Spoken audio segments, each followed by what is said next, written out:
ان الحمد للہ والصلاة والسلام علی رسول اللہ۔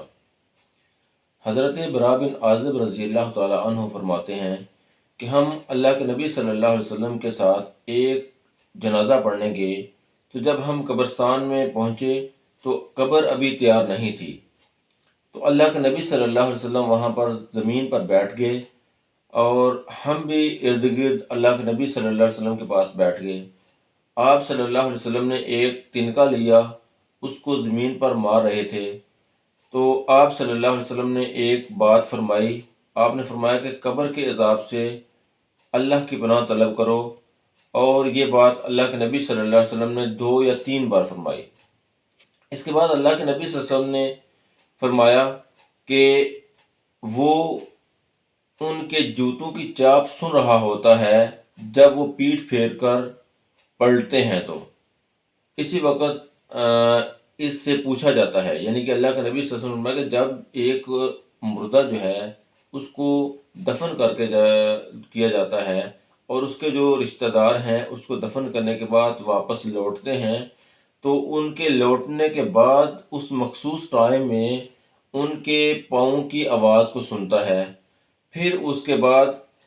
اس سے کوشچن کیے جاتے ہیں۔ فرشتے اس کے پاس آتے ہیں تو پہلا سوال کیا جاتا ہے کہ تمہارا رب کون ہے، دوسرا کوشچن کیا جاتا ہے تمہارا دین کیا ہے، اور تیسرا جو کوشچن کیا جاتا ہے تمہارا نبی کون ہے۔ حناد کی روایت کے الفاظ یہ ہیں، آپ صلی اللہ علیہ وسلم نے فرمایا کہ اس شخص کے پاس 2 فرشتے آتے ہیں، پھر دونوں اس سے کوشچن کرتے ہیں کہ تمہارا رب کون ہے، تمہارا معبود کون ہے، تو وہ جواب دیتا ہے، وہ کہتا ہے میرا رب اللہ ہے۔ پھر دونوں فرشتے اس سے کوشچن کرتے ہیں کہ تمہارا دین کیا ہے، وہ کہتا ہے کہ میرا دین اسلام ہے۔ پھر دونوں فرشتے اس سے کوشچن کرتے ہیں کہ یہ کون ہے جو تمہاری طرف بھیجا گیا تھا، یعنی کہ اللہ کے نبی صلی اللہ علیہ وسلم سے متعلق وہ پوچھتے ہیں کہ وہ کون شخص ہے جو تمہاری طرف بھیجا گیا تھا، تو وہ کہتا ہے کہ وہ اللہ کے رسول صلی اللہ علیہ وسلم ہیں۔ پھر وہ ایک چوتھا کوشچن کرتے ہیں جو بڑا ہی امپورٹنٹ کوشچن ہے اور بڑا اہم ہے اور سمجھنے کے لیے بڑا اہم ہے۔ وہ پوچھتے ہیں کہ تمہیں یہ کہاں سے معلوم ہوا کہ جو آپ نے 3 کوشچن کا جواب دیا ہے تمہیں یہ معلوم کہاں سے ہوا؟ تو وہ آگے سے 3 باتیں کہتا ہے۔ پہلی بات وہ یہ کہتا ہے کہ میں نے اللہ کی کتاب پڑھی، کہ میں نے قرآن پاک کو پڑھا۔ دوسری بات کہ میں اس پر ایمان لایا، جو میں پڑھا اس پر ایمان لایا۔ اور تیسری بات کہ میں نے اس کو سچ سمجھا، یعنی کہ دین میں اگر ہم چاہتے ہیں کہ ہم آخرت میں کامیاب ہوں تو ہمیں اگر قبر کے صحیح سوالات کے صحیح جواب دینے ہیں، تو پھر اس کے لیے جو اللہ کے نبی صلی اللہ علیہ وسلم کا فرمان ہے کہ جو صحیح جواب دے گا اس نے 3 کام کیے ہیں، کہ پہلے اللہ کی کتاب کو پڑھا، پھر دوسری بات کہ پڑھنے کے بعد اس کو جھٹلایا نہیں بلکہ اس پر ایمان لایا کہ یہ سچ کتاب ہے۔ یہاں پر یہ بات بھی ذہن میں رکھنی چاہیے کہ بہت سارے ایسے مولوی حضرات ہیں، علماء کرام ہیں، جو یہ کہتے ہیں عوام کو کہ آپ قرآن پاک کی صرف تلاوت کریں، اس کو پڑھیں، اس کا ترجمہ پڑھنے کی ضرورت نہیں ہے۔ تو اگر اجمی لوگ جو ہیں وہ قرآن پاک کا ترجمہ نہیں پڑھیں گے تو پھر وہ قرآن پاک کو سمجھ نہیں سکیں گے۔ جہاں پر ہر شخص کی بات ہو رہی ہے، صرف وہ کہتے ہیں کہ صرف علماء کرام جو ہیں وہ قرآن پاک کا ترجمہ پڑھیں، تو کیا صرف علماء کرام ہی نے مرنا ہے؟ انہی نے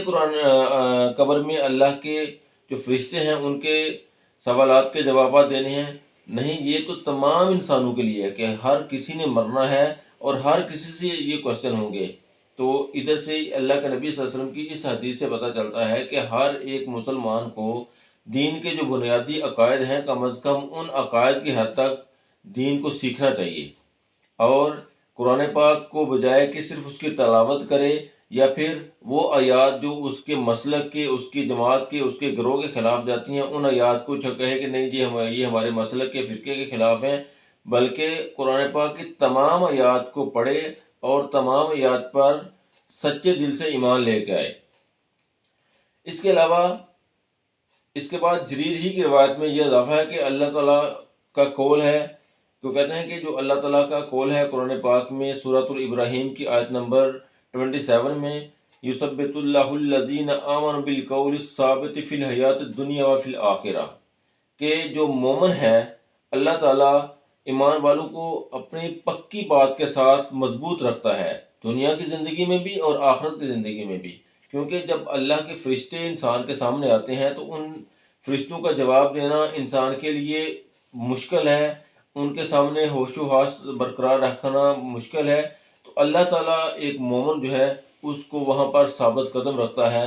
اس کو وہاں پر ان کے جو سوالات کے جوابات دینے کی توفیق استطاعت عطا کرتا ہے۔ تو پھر اس کے بعد ایک پکارنے والے کی آواز آسمان سے آتی ہے کہ میرے بندے نے سچ کہا، کہ جو سوالات کے جواب دیے وہ بالکل سچ دیے، تم اس کے لیے جنت کا بچھونا بچھا دو، اس کے لیے جنت کی طرف سے ایک دروازہ کھول دو اور اسے جنت کا لباس پہنا دو،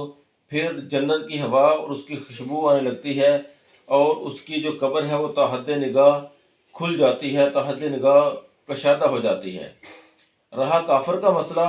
تو یہی کوشچنز کافر سے بھی ہوتے ہیں، اور جب اس سے یہ بات پوچھی جاتی ہے، پہلا کوشچن کیا جاتا ہے کہ تمہارا رب کون ہے، تو وہ کہتا ہے ہا ہا لا ادری، میں نہیں جانتا، مجھے نہیں معلوم۔ پھر وہ دونوں فرشتے پوچھتے ہیں کہ تمہاری طرف جو آدمی بھیجا گیا تھا اس کے متعلق کیا خیال ہے، وہ کون تھا، تو وہ کہتا ہے ہاں ہاں مجھے نہیں معلوم، میں نہیں جانتا۔ پھر وہ پوچھتے ہیں کہ تمہارا دین کیا ہے، تو پھر وہ کہتا ہے ہاں ہاں مجھے نہیں معلوم، میں نہیں جانتا۔ پھر آسمان سے ایک پکارنے والا کہتا ہے کہ اس نے جھوٹ کہا، اس کے لیے جہنم کا بچھونا بچھا دو، اس کو جہنم کا لباس پہنا دو، اس کے قبر میں جو ہے جہنم کی تپش آ جاتی ہے، جو کہ ایک زہر آلود بدبودار لو آنے لگتی ہے، اس کی قبر کو تنگ کر دیا جاتا ہے، اور اس کی جو پسلیاں ہیں وہ اتنی زیادہ اس کی قبر اتنی تنگ کر دی جاتی ہے کہ اس کی پسلیاں ایک دوسری میں جکڑ جاتی ہیں، مل جاتی ہیں۔ اور اس کے بعد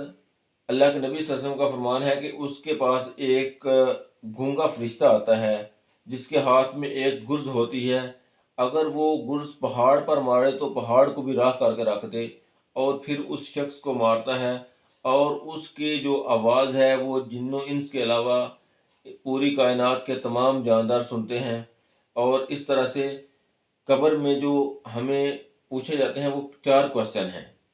3 نہیں بلکہ 4 کوشچن ہیں۔ 3 کوشچن تو اس کے لیے جو کافر ہے، کیونکہ وہ تینوں کوشچن میں فیل ہو گیا، تو جو مومن ہے اس کے